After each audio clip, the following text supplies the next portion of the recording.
Right,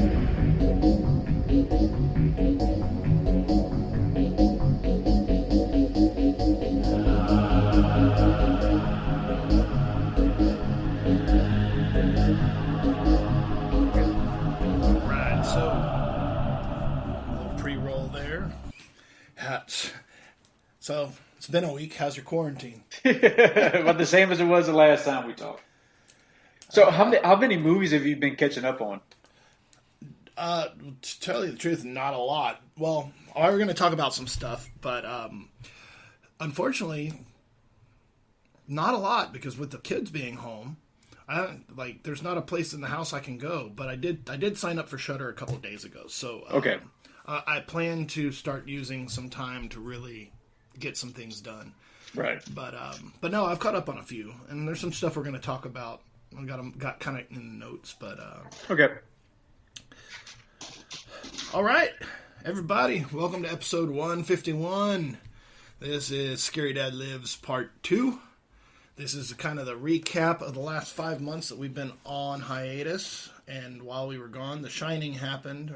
The Shining happened, The Stand happened. Pet Cemetery happened. In the Stewart land anyway. It's been... Needful Things, it's been a Stephen King sort of winter. So without that's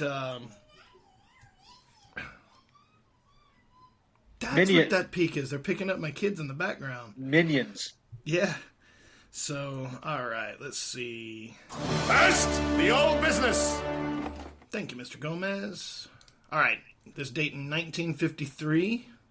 The CIA launches the mind-reading Operation MK Ultra. Not a good thing. All right. Next thing is in 1970, an oxygen tank explodes on Apollo 13, and we get a really good Tom Hanks movie. And on this date in 1997, Tiger Woods becomes the youngest player to win the Masters. Tiger Woods, y'all. So, not a whole lot of old business today, which is all right because we got a lot to talk about. Yeah. 1570, the guy who has all of the anonymous masks that nobody really knows what he was about, but Guy Fawkes. Yes. And this date in 1743, Thomas Jefferson. Man who wrote the Constitution that is being completely trampled upon right now by all the elected officials. It's for our own safety. Yep. All right, 1946, the Reverend Al Green, the singer. Yes. Yeah, I know who you speak of. He 19... he found Jesus after his wife threw hot grits on him. I don't know if you know that story, but yeah, he because of his infidelity, she threw some hot grits on him. Then all of a sudden, he found God.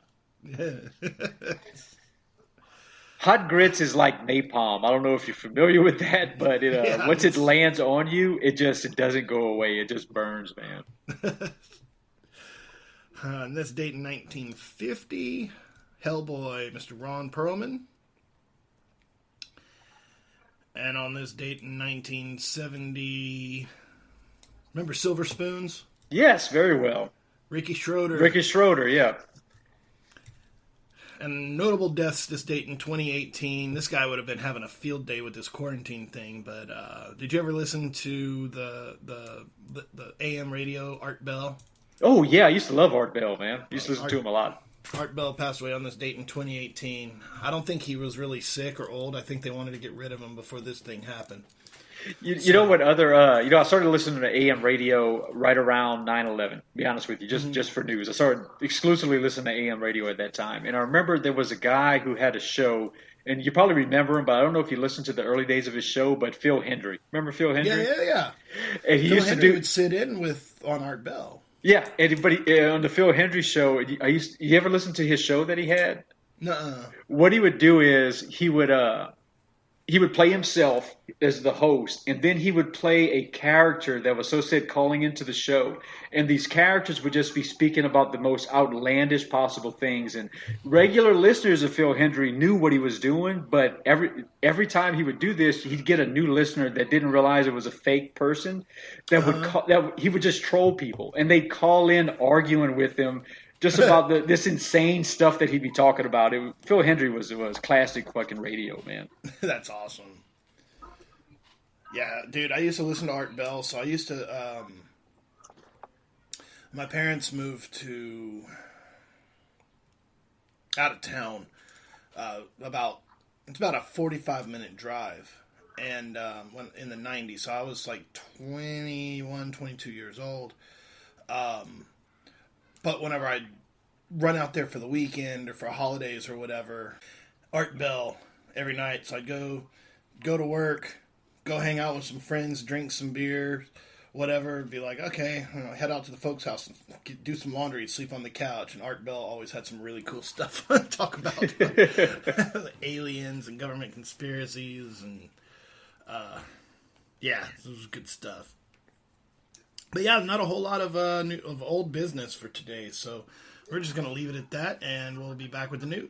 Foolish friends, Freddy Krueger is on your phone. Dial this number now. I've got some tales to tell. Freddy's favorite bedtime stories. Bedtime stories. All brand new. Straight from my boiler room to your home. It's Freddy Krueger on your phone. So dial this number now if you dare. Tell him Freddy sent you. $2 the first minute, 45 cents each additional minute. Children, get your parents' permission before you dial. All right, what you got for us, Mr. Gomez? New business is new business, and this is new business. All righty, let's go ahead and get into it. Once again, some of this new business isn't exactly new, but I tried to not go further back than February, just so we can go ahead and start catching up. North Dublin, Ireland. Some folks that decided to go walking on a beach down in North Dublin. They were greeted with a very horrific sight. All of a sudden, one morning, they woke up to a bunch of pig heads on stakes at the beach. Nice. The pictures are so gory, but it's actually butchered pig heads, all bloody, stuck on stakes. And these people started finding these spikes, called the police, thought there was some satanic cult stuff going on in Northern Ireland. And come to find out, it was part of a photo shoot by some young filmmakers who for whatever reason, decided not to clean up after their photo shoot and just left dead pig heads everywhere on spikes. People were shocked. I think they received like a couple of thousand complaints about what was going on. The images are startling. It's just imagining going to the beach and finding that stuff is just crazy. Dude, I told you whenever I was a kid, we used to have pig heads in bags at the yeah. stores. I've seen them as recently as last year or the year before. I've seen them in like Walmarts and stuff. I mean, I'm sure they didn't go out of style. I mean, a pig head's a pig head, but back when it was a seasonal thing. But I remember we'd go, and my dad would always give me a hard time because I'd like poke at the eyes, and my dad would tell me, he's like, son. It's like, don't do that. There's some guy that has to come to the store and he has to search through all these bags to find a pig that hasn't had its eyes gouged out by curious kids. I'm like, dude, they actually eat that? He's like, yeah. They don't want a whole bunch of dents in their pig eyes. Stop it. And he was serious, but it's just a weird conversation to have. Okay, recently animal rights activists decided to take up what they consider to be a huge problem in a small town in Wisconsin. The town is called Ridgeland. But apparently every year in February during their Pioneer Day celebration, which is in its 38th year this year, they have what's called the chicken toss, where people, when you first read the explanation of it, it sounds like it might be like just an insane event where people are throwing chickens off the roof of a building.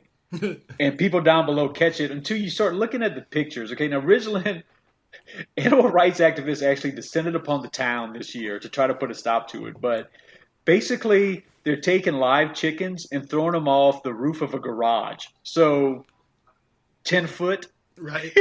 And they're being caught by the crowd below. They're catching. So the chickens are actually falling maybe 4 or 5 foot, never hitting the ground, and they descended upon this town of 273. Population originally is 273, and So needless to say, the people that live in Ridgeland didn't much care for the animal rights activists trying to stop their what was described as disturbing behavior. But from what it says, they interviewed one of the guys, and he said, it started out as something kind of stupid to break up the winter, and we've been doing it for almost 40 years now. So there's no plans on stopping the horrific chicken toss of 4 feet down. Recently, this teacher's thing went viral. I don't know if you heard about it, but this teacher at a deaf school who teaches a very young. I've heard about it if it was a deaf school. Because you're not deaf yourself. Okay, this woman is a first grade teacher for the deaf and hard of hearing students. Apparently, she recently had to go to a thing to explain to these deaf kids that farts actually make noise. I had seen that. And it is just so funny how she shares the conversation on Facebook she had with these kids. But apparently one of the 6-year-old kids farted so loud in class and some of the classmates started to laugh. Because remember, these aren't all just fully deaf. These are hard to hear kids too. Yeah. So the 6-year-old kid was confused as to why everybody was laughing. So he asked, "Why are they looking at me?" And the teacher signed to him, "Because they heard you fart." And the kid said, "What do you mean?"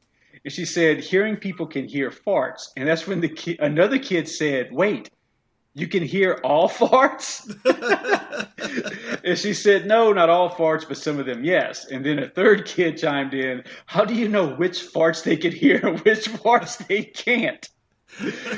So she said, "Well, you know how sometimes you can feel your butt move when you fart? A lot of those they can hear, but if your butt doesn't move, it's more likely they didn't hear." It's an actual conversation she's having with 6-year-old kids, dude. It's just the funniest shit.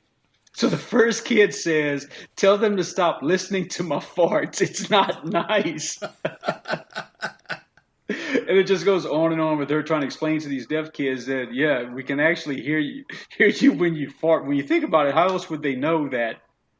They probably just go around as a young kid just farting everywhere, thinking that it's between you and your butt and nobody else knows anything. And finally, we got an interesting criminal recently. This is about a week ago. A resident of western state of Washington was arrested following a high-speed chase. The incident unfolded on a Sunday afternoon after police received calls about a driver hitting vehicles in the area south of Seattle and then speeding away. They finally pulled him over, 1996 Buick, and were shocked to see that there was a pit bull in the driver's seat. The man explained to the officers that he was teaching his dog how to drive. No, I really don't. This article, I first read it, and I was like, I think this is more of an idea of Mr. Alberto Tito Alejandro was actually driving himself, and when the cops finally used their spike strips to stop his car, he quickly switched spots with the dog and said, "I know what I'm going to do. I'm going to tell him the dog was driving." So needless to say, he was booked on multiple felonies, including driving under the influence of drugs. But yeah, his excuse, that it's such a unique excuse to the police, as though it was okay, was saying that I was teaching my pit bull how to drive the car. Sorry, it's the pit bull's fault that he can't drive very well. Of course. But that's what I have for new business this week. I know it's not a whole lot, but as you said, we got plenty to talk about and catch up on. Well, let's take a break, and we will be right back. All righty. Hi. My name is Stephen King. I've written several motion pictures, but I want to tell you about a movie called Maximum Overdrive, which is the first one I've directed. Wow.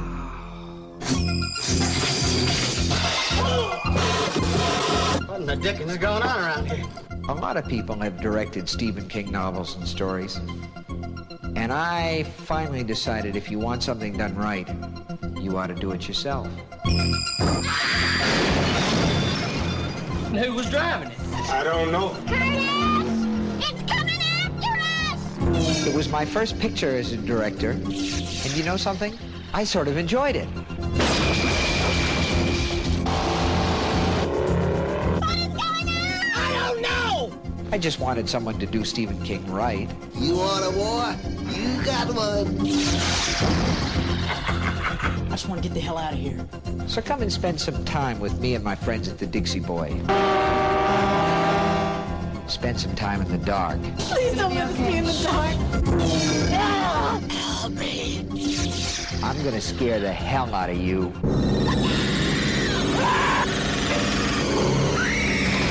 And that's a promise. You're going to get us in an awful lot of trouble, man. We already in trouble. Maximum terror. Jesus coming and he is. Maximum King. Maybe tomorrow will be our world again. Dino De Laurentiis presents Stephen King's Maximum Overdrive.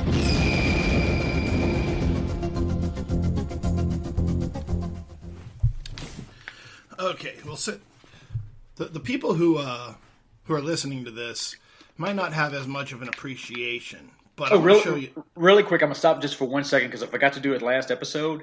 But I have to give a huge shout out to Steve and Julie of S&J Comics in Canton, Texas. Now, you remember Steve and Julie. I used to live in their garage apartment back in the day. Yes. Julie is, of course, a super fan of the show. And when I was talking to her recently, she was demanding that we get back to it and release some content because she missed our show so much. So just to give a shout out to Steve and Julie, they recently opened up a comic book store in Canton, Texas. Nice. Called S&J Comics, Toys, and More. If you get a chance, make sure you visit them out there. They can be found on Facebook under S&J Comics and also SN as in the letter N, jcomics.com, where you can learn more about their comic shop. But big shout out to Julie and Steve. We appreciate the support for sure. Big time. Thank you so much. All right, well, I'm gonna show you something, and you're gonna look at this and be like, why are you showing me something on Skype that we're going to be talking about? But as these things go, the story about this thing just gets more and more bizarre, right? So, a while back, I saw, can you see this? I saw this really cool patch on the internet, and it's kind of an 80s Dayglow depiction of an Uzi machine gun. And I thought, man, I've got to get that thing. So I went to the company that sold it, and it was on back order, so I went ahead and put in, an order for it, and I completely forgot about it. So then, 6 months passed, right? And finally, I got an email that says, "Hey, we got your patch in. If you still want it, finish your, go to your cart and check out."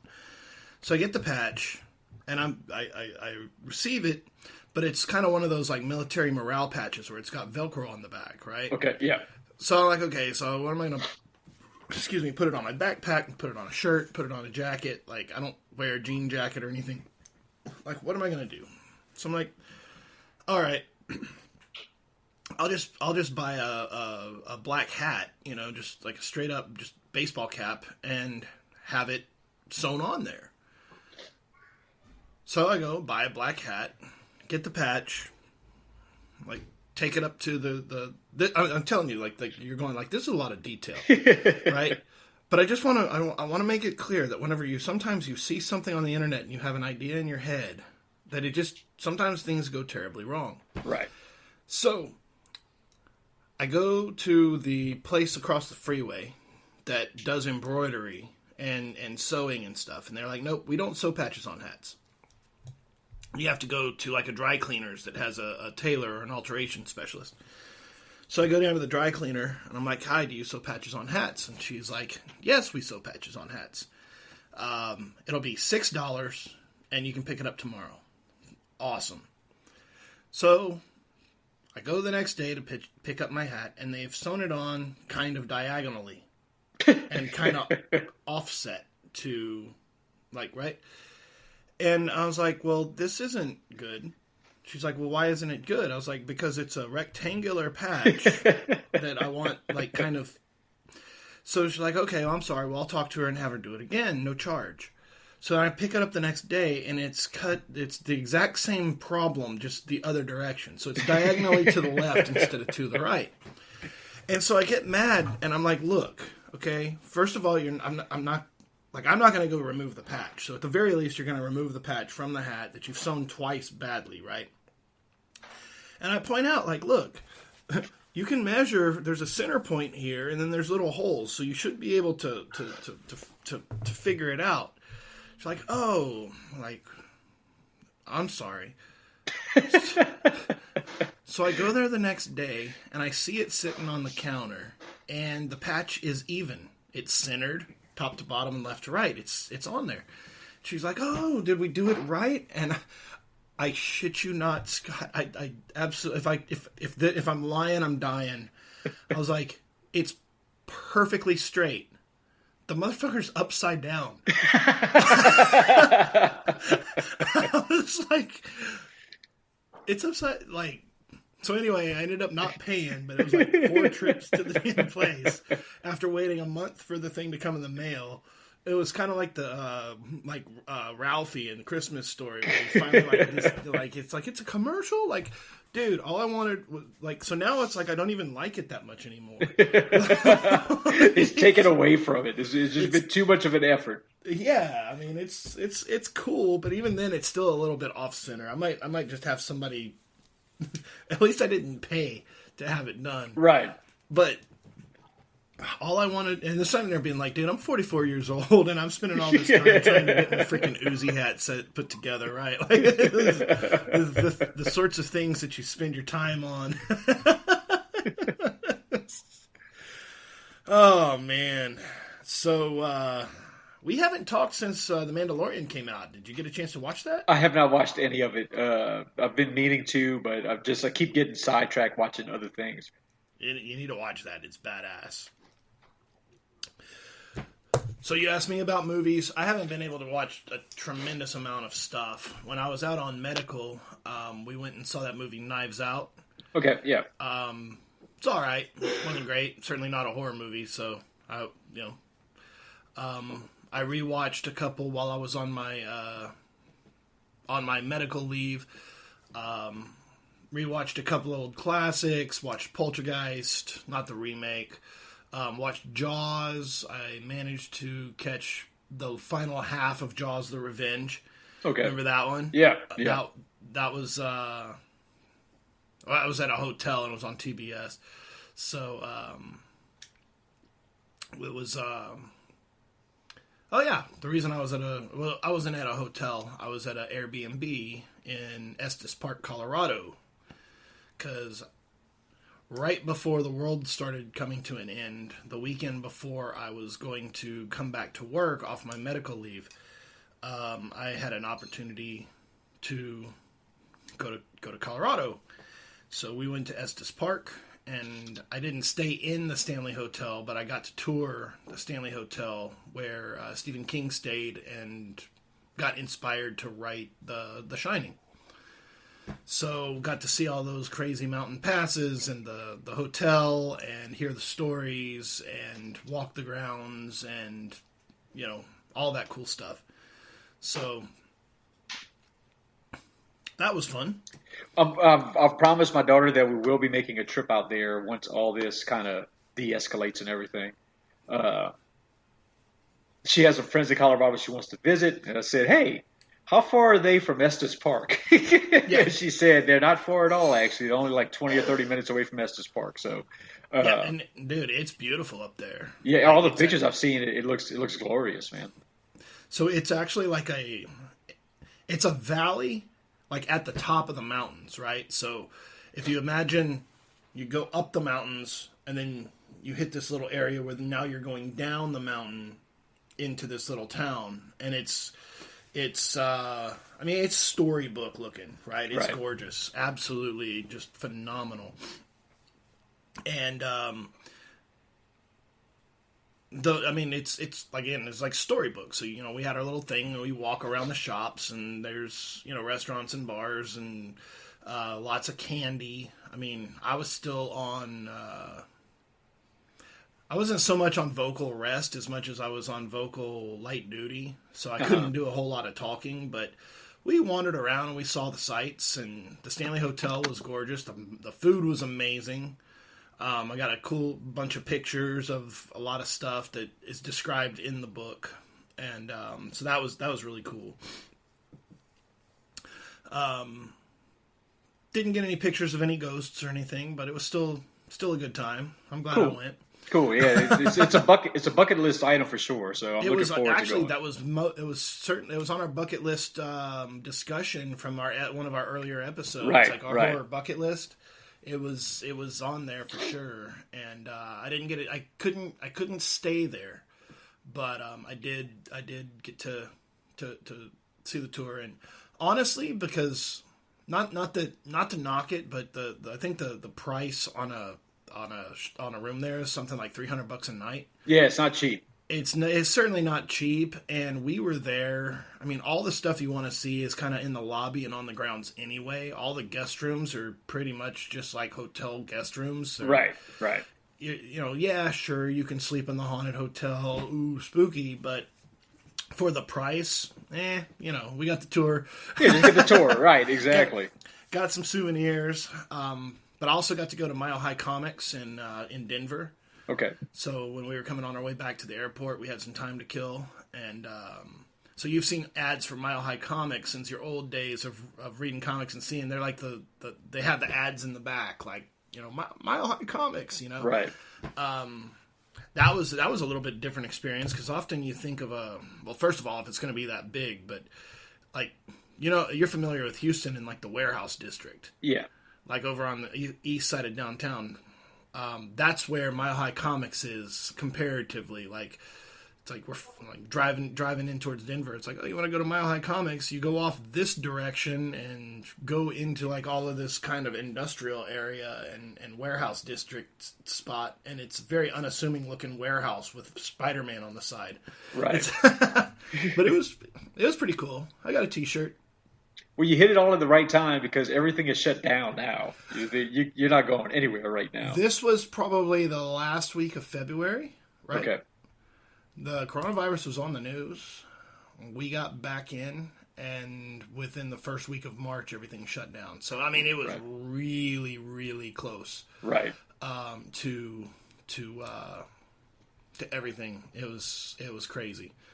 But hey, man, horror bucket list. I mean, Mile High wasn't really on bucket list, but it was like It's still a great experience, man. It's something to talk about. Went through that Denver airport with all that apocalyptic stuff. Like, you've heard about that, right? No.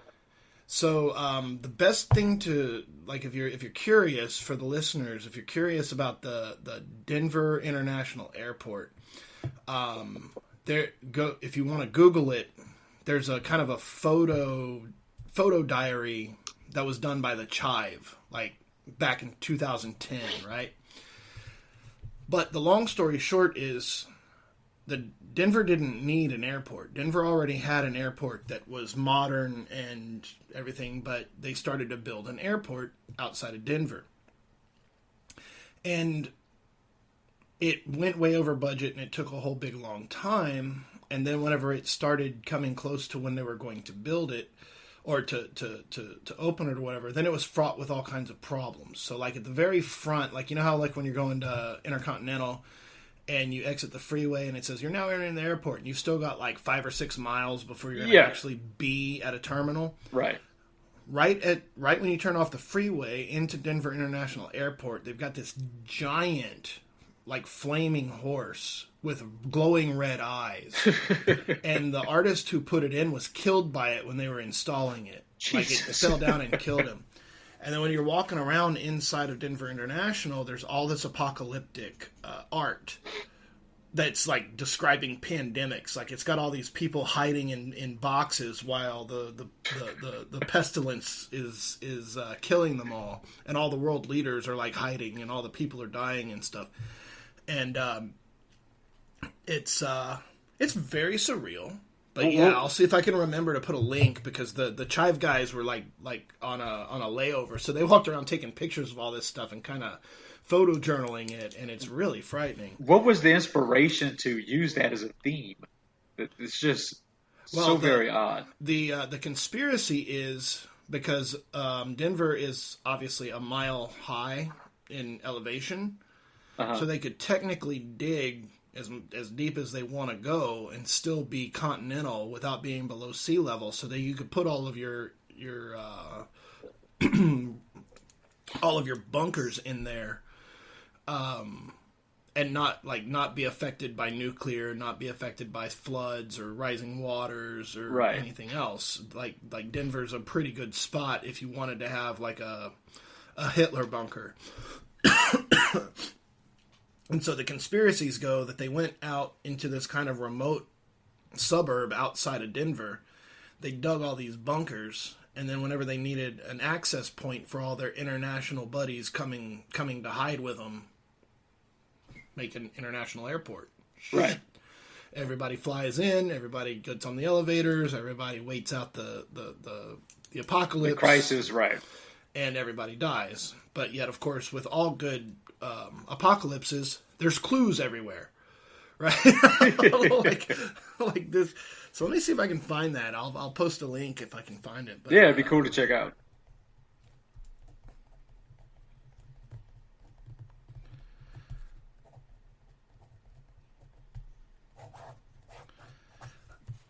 So that's me, man. What have you got?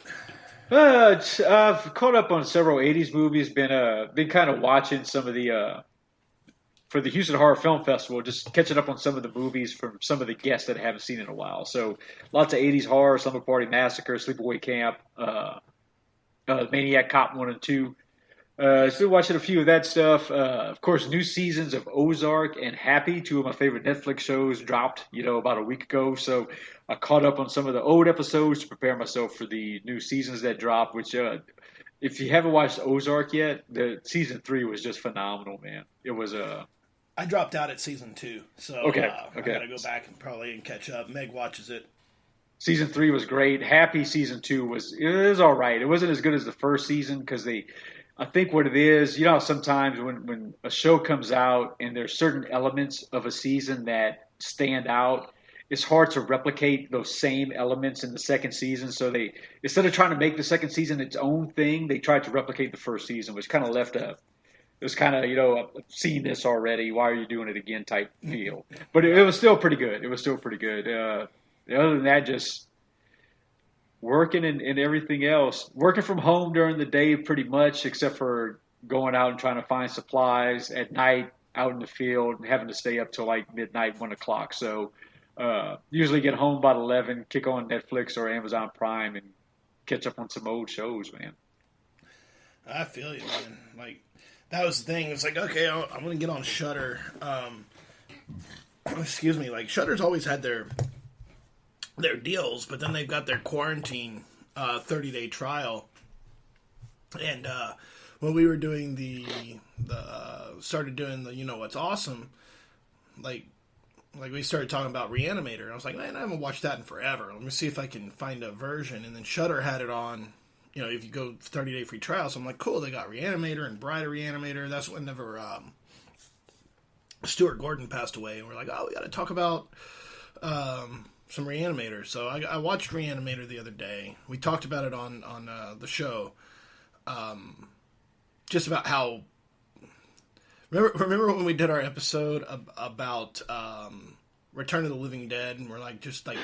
Throughout this whole movie, nothing gets better. It just keeps getting worse and worse and worse. Right. Like Reanimator was just like that. It's like these two dudes were like, well, that ended badly. Let's do it again. And they just keep amping it up over and over again. So that was a lot of fun. It was fun to talk about it on the show. So if you haven't watched it in a while, we could do a fresh eyes on Reanimator because it's okay. Yeah, it's been a while since I've seen it. So like I said, saw the back half of Jaws: The Revenge, the one where the shark roars. Yeah. Which is ridiculous. Let's see. I saw Oculus, which is I'd never seen before, but that's a Mike Flanagan from the Haunting of Hill House. Okay, yeah. If you've never seen it before, like I hadn't seen it, I'd heard it was good. I had no reason to mistrust that, but Oculus was really good. It's I don't know why my mind wants to say slow burn, because it's not a slow burn. It's pretty straight, creepy right from the beginning. Uh-huh. Where you just kind of never know. It's one of those sorts of haunted house sorts of things where you're not quite sure if the people involved are just crazy or if the house is really evil, right? Like Okay. that's what the story is. But then you find out the answer's probably both. like that old commercial where the little girl is like, "Why can't we have both for dinner?" Right? Like, it's a little bit of both. So that was awesome. Started The Witcher, then the show outpaced my book reading, so I had to stop watching The Witcher because it was started to spoil the book. Okay. So I prefer it if a book spoils a show. Like if I read a book and watch a show and be like, oh, this is different than when you watch a movie and then as you're reading the book, you're like, well, why am I reading this? Because right. You know what I mean? Like it changes. They change too much stuff and it kind of pisses you off. So, but you can be disappointed by a show a lot faster than having the book be spoiled by the movie. Right. Oh, let's see. I also finally got around to watching Mrs. Claus, a.k.a. Stirring, by our friend Troy. Oh, how was that? That's one I haven't gotten a chance to watch. It was pretty good. I enjoyed it. And I also watched Pickaxe by Jeremy Summerall, which was a really cool flick. The practical effects in that, the kills are very bloody. They're nice. Very enjoyable for sure. So both of those films are, of course, on Amazon Prime. Great to watch. What else have I been watching? I've just been also just rewatching stupid stuff every once in a while, like catching up on the old Police Academy movies, which I hadn't seen in a while. I hadn't seen Airplane 2 in forever, so I went ahead and watched Airplane 2 with the kids. That's another thing is because there needs to be some levity in everything. Because normally that was a discussion that Meg and I were having when I was on medical leave. It's like I just felt like, even though I couldn't talk, right? I couldn't do anything, but I felt because like I was leaving the podcasting behind. I felt like I was losing control of stuff. And a lot of it probably had to do with medication, but still, it's just like, man, I've got to do. She's like, why do you have to do? Like, it's not like this is your job. I was like, but I'd like it to be. But she's like, no, you wouldn't, because then you'd have to do it. But like, if it's something you're like, why are you I was like, fine. I was like, yeah, you're right. I don't watch movies unless I'm like researching it for the show. Right, so we watch some stuff that's not horror, and I guess that's okay from time to time. Yeah. We watched 3 Men and a Baby, and I hadn't seen that in a while, and then I remembered exactly how cocaine-act the 80s was, because you have this cute little story about 3 Men and a Baby, and you have to like turn it into Miami Vice.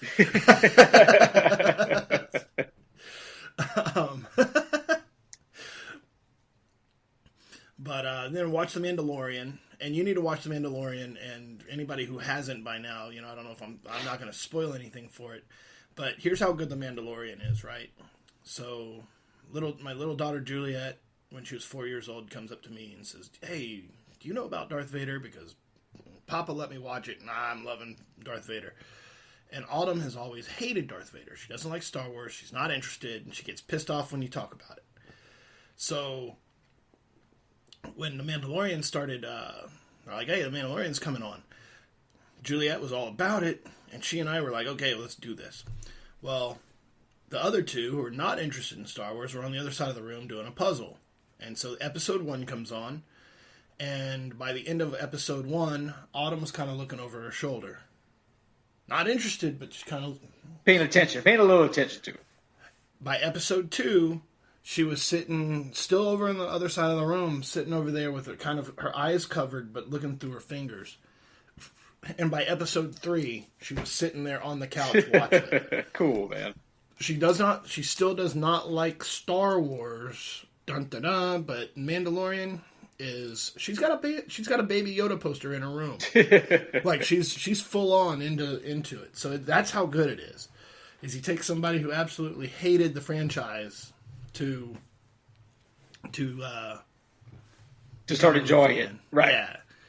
So those are good times. Let's see, what else have I done? Oh yeah, I finished my book. Oh, cool.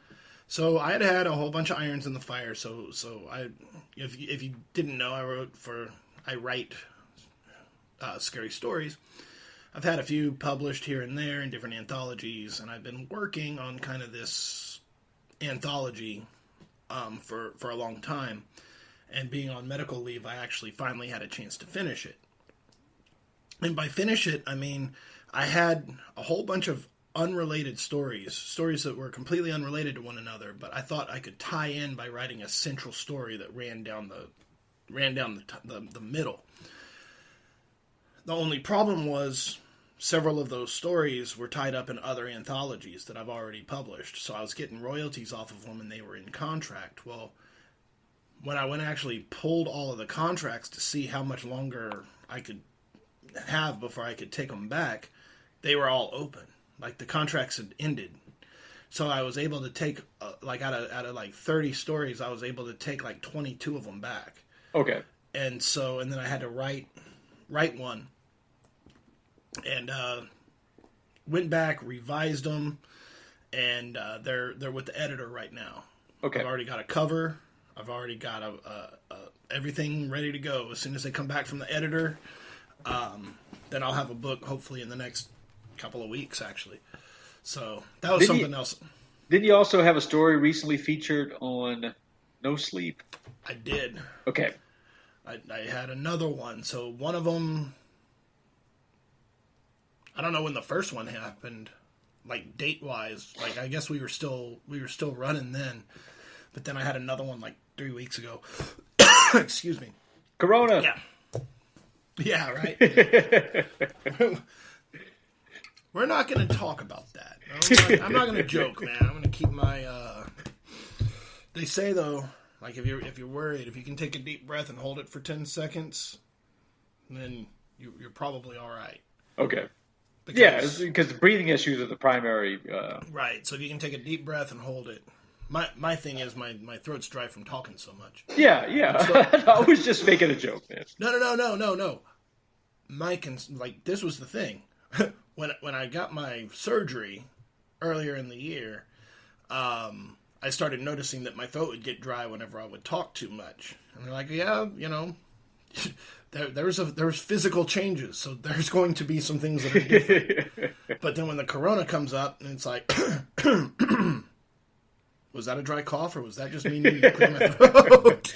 Oh, dude, I have found that I've gotten so conscious about, if I cough, it's weird what I'm watching out for now. If I go to Walmart, I want to make sure nobody thinks that anything's wrong with me. So right. Well, it's that Brack music short. It's like, don't touch me. Yeah, we had to have a contract over here because of the plumbers, and I'm just like, from way over here, like looking at like, so what are we talking about here? Like, I'm not gonna get close to you guys. I feel bad that you guys have to be in people's houses, Right. So it's scary. Certainly, like, not interested in a whole lot of pandemic stuff. When I say, like, my life has been like a Stephen King novel, well, I went to the place where The Shining was written. The Stand is happening globally right now. It's like, we got the new dog. So there you got Pet Cemetery. Because you sit there and you be, like, doing whatever you need to do, and you glance over and there's a dog looking at you, like, disapprovingly. Like, there's so much stuff.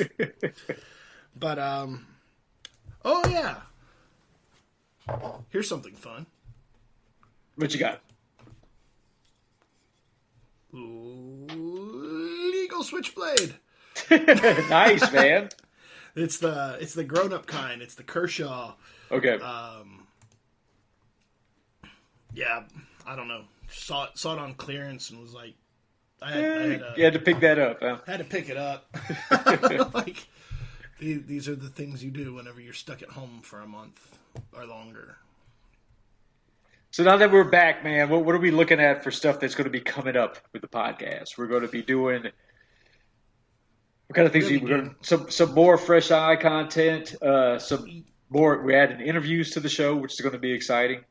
Yeah, I think what probably made our hiatus longer than it needed to be was the fact that we have for the longest time been a live show. And I don't mean live like on Facebook, but we recorded live together in the same room. And that kind of got a real wrench put into it when you move so far away that it was hard for either one of us to come this far and then record. So I think if we can do more stuff on Skype, which is not, I mean, eventually one day we'll be close together again. But until then, if we can get Skype, well, then we can get interviews because other people can Skype in and send us their stuff. And we don't have to schedule it as hard as it's been before. I want to do more content, maybe some local stuff with some of our content creators, some different artists, writers, cartoonists, comic book artists, whatever. To talk about their stuff going on, maybe some of their shows, because, I mean, they could certainly use the help. More movies, more local, just kind of more of what we were doing, but just amp it up a little bit. Right. What do you think? I agree with you 100%. And right now is the time to do it because just like you were saying, just everybody's stuck in quarantine right now. The con season is pretty much shot. So it's just a matter of networking and getting everybody's message out there, and we could definitely be used as a platform for that. So definitely. With con season shot, if Comic Palooza is totally canceled for the year, Texas Frightmare is going to be pushed back significantly, and there's still so much uncertainty about everything. But I'm still looking forward to Texas Frightmare weekend. We still have our rooms and everything lined up. So. Well, that was another thing that kind of put us on hiatus, is because as you know, for the longest time we were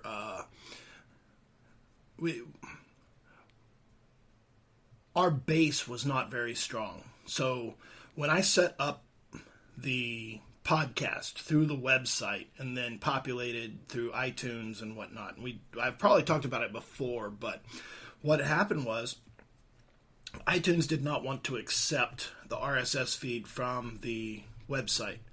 So I went through Spreaker. Well, the problem with Spreaker is they want you to pay for access. So you'd have to pay like $50 a year, which you think, that's not much. But then Spreaker has your content. They say, okay, well, you can have so much content before we start throttling it. Like, you can have so many episodes before you have to start paying and back and forth. Right. Well, no, I'm not going to pay for something that's essential. I mean, yeah, we're turning it into something more, but yeah, like on the podcast side of things, I'm not going to pay you to be an antenna for me. So, especially since we had no listeners on Spreaker anyway, it was stupid. So I actually had to get Tony to dig into the website, and he figured out what the problem was. And the problem was a good news, bad news. Like, the problem is you don't have a really big problem, except you got a pretty big problem. And what it was that you have to, the reason everything's kind of jacked up is because of this one plugin, which is easy enough to fix. The bad news is everything's uploaded to that interface. So I had to, by deleting it, when I deleted the plugin, it also deleted all of our listener counts, all of our traffic, all of our comments, everything. It was just like starting fresh. But I started fresh at episode 1, and I went on a marathon of 2 straight weeks of just uploading 3 or 4 episodes a night. Uh-huh. And now we're fully populated through all networks at our own feed. We're not throttled by Spreaker anymore. Right. So we can make a new show every day, and it just pops up, including on Spreakers. Through their network, you'll just see us pop up. I don't have to worry about anything anymore. So we'll be able to do more content more often, or shows as long as we want without having to cut them into half. This is a part 2 episode because we had so much stuff to talk about. But yeah, I'm ready to go. This is the relaunch, so we'll be back next week with hopefully something really cool to talk about. Yeah. Well, we'll definitely make sure to bring it, bring the content that you guys want to hear. So. Well, hey, man, I think that puts us probably at the end. Do you have any parting thoughts, or we want to just go ahead and get into next week? Just glad to be back, man. I've missed this so much, and just excited to bring the vision that we've always had back and keep it going, man. Same. I'm ready to get these things edited and thrown up on the website and relaunch. So, I guess until next week, man, keep it scary. Later.